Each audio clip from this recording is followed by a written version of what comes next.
Rajaku. Mari kita berdoa. Tuhan Allah Bapa kami yang bertakhta dalam kerajaan surga, kami bersyukur bahwa Tuhan sudah mempertemukan kami di sini. Kami bersyukur karena Tuhan memelihara hidup kami. Amin. Kami selalu bersyukur Tuhan selalu menyiapkan kebutuhan kami. Oleh karenanya Tuhan kami datang ke sini, kami ingin bersama-sama memuliakan Engkau. Dan kami ingin memuji dan membesarkan nama Tuhan. Supaya di dalam hidup kami hanya Tuhan yang berkuasa. Dan Tuhan pada saat ini kami ingin mendengar firman-Mu, kami ingin merenungkannya, dan sekaligus kami semakin percaya bahwa Tuhan selalu bersama dengan kami. Amin. Inilah doa kami alaskan doa ini dalam nama Tuhan Yesus Kristus, Juru Selamat kami yang hidup. Amin. Amin. Silakan. Shalom Bapak. Shalom. Tadi saya mendengar lagu Aku Berserah, itu luar biasa ya Bapak Ibu ya. Coba kalau saya bayangin, kalau persoalan kita ini seperti setumpuk ini, saya tulis di sini persoalan kita, ya. Terus saya serahkan ke Pak Beni, ya. Kalau saya serahkan ke Pak Beni yang saya percaya bisa menyelesaikan semuanya itu, berarti saya benar-benar sudah menyerahkan persoalan saya kepada Pak Beni. Masalahnya, kita sebagai manusia itu seringkali kemudian, Pak Beni bisa nggak ya? Terus kita bertanya lagi, tadi itu ada masalah yang ini lagi loh. Oh masih kurang ini seperti ini loh. Akhirnya kita mengambil lagi persoalan kita dari Pak Beni. Kemudian kita pikir sendiri persoalan itu dan akhirnya kita menyerah sendiri. Bapak Ibu Saudara yang dikasihi Tuhan, kalau kita benar-benar menyerahkan persoalan kita kepada Tuhan, jangan diambil lagi. Kalau sampai diambil lagi, kita jadi stres sendiri, mikir sampai bingung. Karena persoalan kita semakin hari semakin berat. Oleh karena itu kita butuh kekuatan yang lebih besar daripada persoalan kita, yaitu dari Tuhan Yesus. Makanya ketika kita menyerahkan persoalan kita kepada Tuhan, persoalan kita akan diangkat sama Tuhan. Dan percaya nggak Bapak Ibu, kita semua akan dibuat heran sama Tuhan. Amin. Karena kenapa? Karena memang Tuhan itu heran. Kuasanya itu luar biasa, lebih besar, jauh lebih besar daripada persoalan kita. Apa yang kita pikirkan, yang kita bingungkan, ternyata itu semuanya nggak ada artinya di hadapan Tuhan. Saya ini kira-kira 5 atau 7 tahun yang lalu, saya sama istri saya kalau makan, istri saya Mirna, itu kalau makan, bukan makan ya, kita tidak pernah makan, mungkin jarang makan kita sering kali minum ya. Karena yang makan itu anak-anak saya. Kita semua nggak punya uang, kita minum terus. Minum yang banyak, yang makan anak-anak. Atau anak saya yang paling kecil itu kalau makan dia sering muntahin. Muntahin kalau nggak suka, saya yang makan muntahnya itu. Kenapa gitu? Karena nggak punya uang.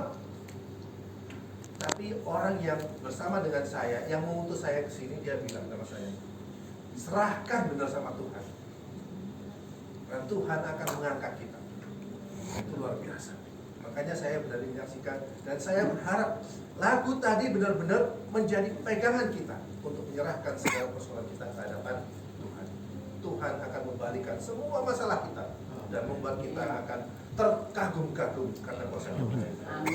Mari kita baca firman Tuhan ya, dari Yohanes pasal yang ke-10 ayat yang pertama sampai ayat yang ke-10. Saya bacakan ya, Bapak Ibu ya. Yohanes pasal yang ke-10 ayat pertama sampai yang ke-10. Judulnya Gembala yang Baik. Aku berkata kepadamu, sesungguhnya siapa yang masuk ke dalam kandang domba dengan tidak melalui pintu, tetapi dengan memanjat tembok, ia adalah seorang pencuri dan seorang perampok. Tetapi siapa yang masuk melalui pintu, ia adalah gembala domba. Untuk dia, penjaga membuka pintu dan domba-domba mendengarkan suaranya. Saya ulang ya, domba-domba mendengarkan suaranya, Dan ia memanggil domba-dombanya masing-masing menurut namanya dan menuntunnya keluar. Ya. Ia memanggil dombanya masing-masing menurut namanya dan menuntunnya keluar. Jika semua dombanya telah dibawanya keluar, ia berjalan di depan mereka, dan domba-domba itu mengikuti dia karena mereka mengenal suaranya.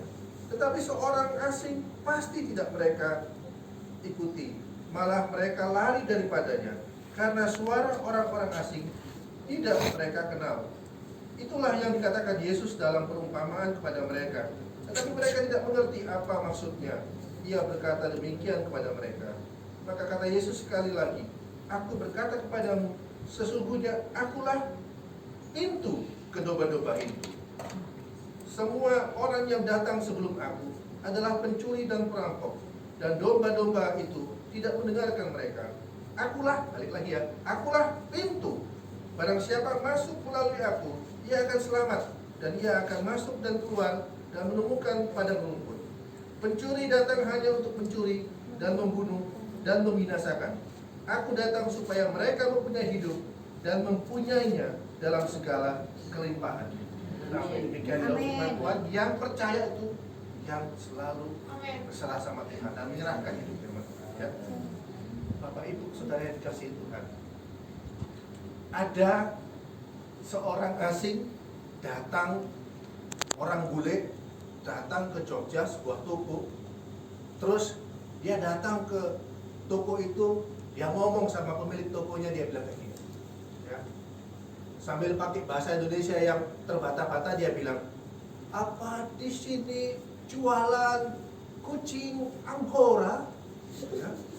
Terus yang punya toko bilang, enggak, kita enggak jualan kucing Angora. Ada kucing Siam? Oh, tidak ada kucing Siam. Terus dia tanya lagi, kucing Persia ada? Enggak ada. Kita enggak jualan kucing. Terus orang aslinya bingung. Dia bilang, itu di depan ada tulisan toko cat. Toko cat. Oh, bukan toko cat, ikut toko cat gitu ya. Jadi dia pikir itu jualan kucing, tetapi ternyata jualan cat. Ya. Makanya dia salah tempat. Bapak Ibu Saudara yang dikasih Tuhan, yang namanya baca Alkitab itu seringkali kita melihat, seringkali kita membaca atau bolak-balik kita mendengar firman Tuhan, terus kita menganggap itu sudah biasa. Tetapi ternyata kalau kita memahami, mendalami firman Tuhan itu, apa sih maksudnya? Kita menemukan hal yang luar biasa. Nah, sekarang kita lihat ya. Tuhan Yesus di dalam hal ini mempersonifikasikan dirinya itu sebagai gembala. Ya, murid-muridnya atau orang yang mendengarkan firman Tuhan itu adalah domba. Zaman dulu, ketika orang Israel di Israel itu tandus. Jadi kalau orang mengembalakan domba, dia harus jalan jauh berhari-hari untuk menemukan padang rumput yang hijau. Selain itu dia harus menghindari gembala-gembala yang lain supaya jangan sampai domba-dombanya itu tabrakan.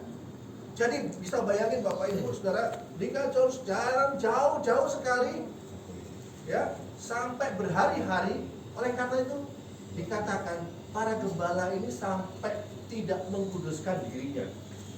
Makanya mereka dianggap orang-orang yang tidak kudus.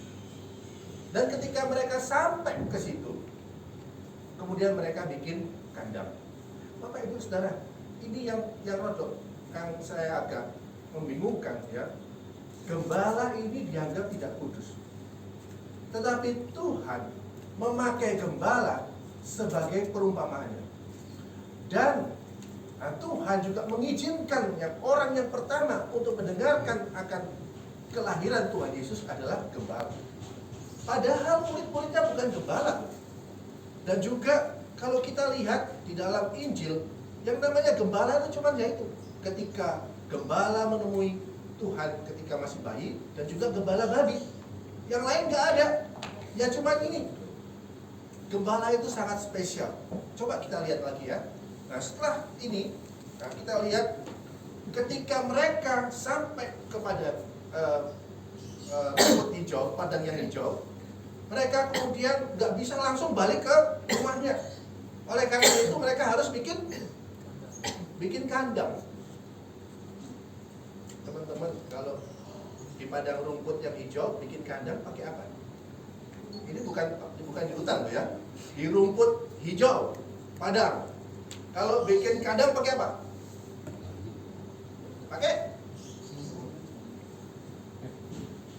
Pakai batu. Ya. Jadi dia harus cari batu, terus batunya ditumpuk-tumpuk sampai bikin kandang, sampai dombanya nggak bisa keluar. Bukan binatangnya yang nggak bisa masuk. Binatang pasti bisa masuk, binatang buas. Tapi dombanya yang nggak bisa keluar. Ya. Setelah dia bikin tumpukan batu sebagai kandang, terus dia harus bikin pintu. Di padang rumput bikin pintu pakai apa? Pakai batu nggak bisa dibuat pintu. Pakai apa? Kayu nggak ada. Bambu nggak ada. Ada? Nggak ada. Di padang rumput mau cari kayu nggak ada. Mau cari semuanya nggak ada. Jadi gembala itu harus jadi Pintu. Nah, sekarang Tuhan mengatakan, akulah Pintu. Kalau Tuhan Yesus mengatakan, akulah pintu, siapa yang mau lawan? Tuhan mau mengatakan, kamu bisa apa-apain domba-dombaku di sini, kalau kamu bunuh aku duluan. Kalau Tuhan itu pintunya, kenapa kita harus takut? Ini bukan ngomong tentang merasa aman aja, tetapi nyaman. Makanya Tuhan mengatakan, tidak ada kuasa apapun di dunia ini yang dapat memisahkan aku dengan Domba-dombaku. domba-dombaku dengan umatku. Karena Tuhan itu adalah pintu-pintu. Percaya Bapak Ibu Saudara, kalau Tuhan yang jadi pintu, kita semua aman. Kita semua Amin. nyaman. Tetapi kita ini kan manusia ini seperti domba-domba. Maksudnya apa? Domba-domba ini matanya itu nggak bisa lihat jarak jauh. Dia itu pandangannya itu bagus ketika 20 cm. Ya. Tetapi kalau lewat dari itu, dia susah melihat. Oleh karena itu dibilang mendengarkan suara, bukan melihat gembala itu. Tapi manusia ini ketika ada persoalan, ada masalah, ada sesuatu beban yang berat, mereka nggak bisa melihat siapa pintu itu. Oleh karena itu mereka banyak menyerah. Oleh karena itu mereka banyak tersesat. Karena mereka melihat, mungkin Tuhan tidak mendengar saya. Mungkin Tuhan sudah tidak mau melihat saya. Tuhan tidak memelihara saya. Tuhan tidak ada bersama dengan saya. Oleh karenanya itu mereka kemudian menjadi tersesat sendiri. Apakah Tuhan tidak mengenal domba-dombanya? Ini tadi kita lihat. Tuhan tidak pernah jauh. Tuhan kenal domba-dombanya satu persatu. Bapak Ibu Saudara, dari mana ya Tuhan kenal? Saya punya anak dulu. Waktu dulu dia masih kecil. Dia tuh paling suka kalau kita ajak ke minimarket, dia paling suka tunjuk. Beli ini. Jadi kalau kemana-mana, Pak beli ini Pak, beli ini Pak. Tiap hari beli ini, minta ini. Jadi minta terus, ya. Akhirnya kadang saya beliin, kadang tidak saya beliin, tapi tiap hari dia minta. Saya paling suka kalau dia tidur itu, karena dia nggak pernah minta. Kalau dia kemana-mana udah minta, Pak minta terus. Dan saya kenal betul sama dia.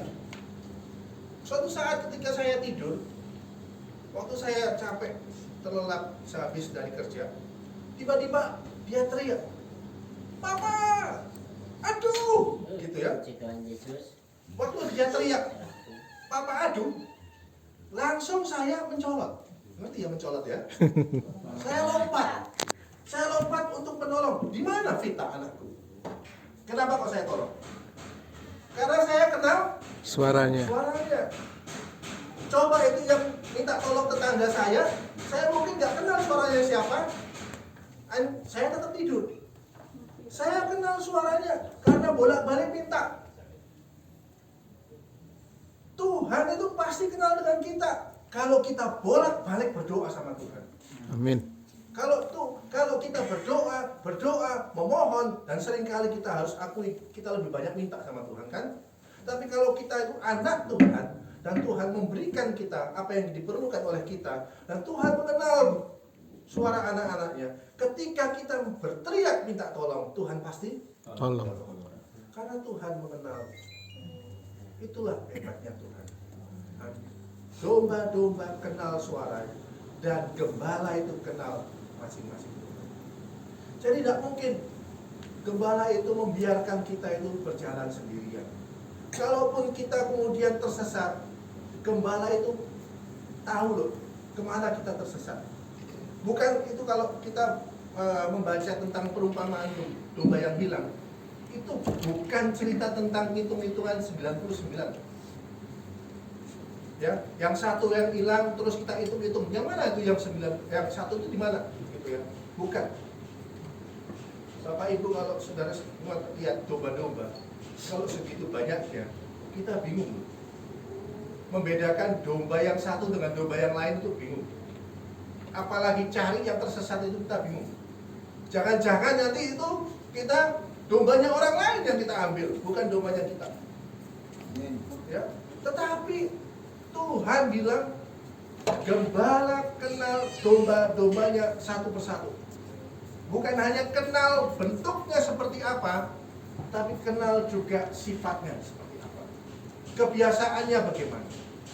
Dan dia tahu di mana dia biasanya lari di jauh. Makanya gampang ditemukan oleh kita. Ketika Yohanes menceritakan setelah Yesus bangkit, kemudian murid-muridnya menjadi stres karena tidak tahu apa yang harus dilakukan. Tuhan tahu kemana mereka biasa pergi. Mereka berlayar, mencari ikan lagi. Tuhan datang ke Galilea. Kenapa seperti itu? Tuhan kenal kok domba-dombanya. Dan kemudian dia akan menolong domba-dombanya. Tuhan kenal Bapak, Ibu, dan saudara. Tuhan tahu persoalan apa yang kita hadapi. Dan kalau kita sungguh-sungguh berserah sama Tuhan dan percaya betul bahwa Tuhanlah pintu dari keselamatan kita, berserah betul sama Tuhan, pasti Tuhan akan menolong kita. Yang penting percaya, yang penting berserah betul sama Tuhan. Jangan biarkan kita mengambil persoalan itu lagi, karena Tuhan akan membentuk kita menjadi orang-orang yang diberkati oleh Tuhan. Mari kita berdoa. Tuhan, kami bersyukur bahwa Tuhan mengenal kami secara pribadi satu persatu. Amin. Oleh karena itu Tuhan, Engkau tahu segala apa yang kami rasakan, apa yang kami susahkan. Dan Tuhan sendiri pasti tahu, karena Tuhan sudah pernah menjadi manusia. Tuhan merasakan apa yang kami rasakan, tahu apa yang kami sedihkan. Dan Tuhan tolong, kuatkan kami, supaya kami betul-betul dapat menyentuh dan merasakan kasih Tuhan. Sehingga kami tidak perlu takut dan tidak perlu loyo, karena Tuhan akan terus memberikan kami kekuatan baru untuk melangkah di dalam hidup yang semakin susah. Tetapi bersama dengan Tuhan, kami akan melaluinya. Meskipun berada di dalam lembah kekelaman, kami akan terus berjalan, karena Tuhan adalah gembala kami. Amin. Terima kasih Tuhan, inilah doa kami. Engkau mau berkati yang hadir di sini satu persatu. Segala apa yang mereka rasakan, apa yang mereka inginkan, Tuhan tolong dengar dan Tuhan tolong kabulkan. Inilah doa yang kami alaskan hanya dalam nama Tuhan Yesus Kristus, Juru Selamat kami yang hidup. Haleluya. Amin.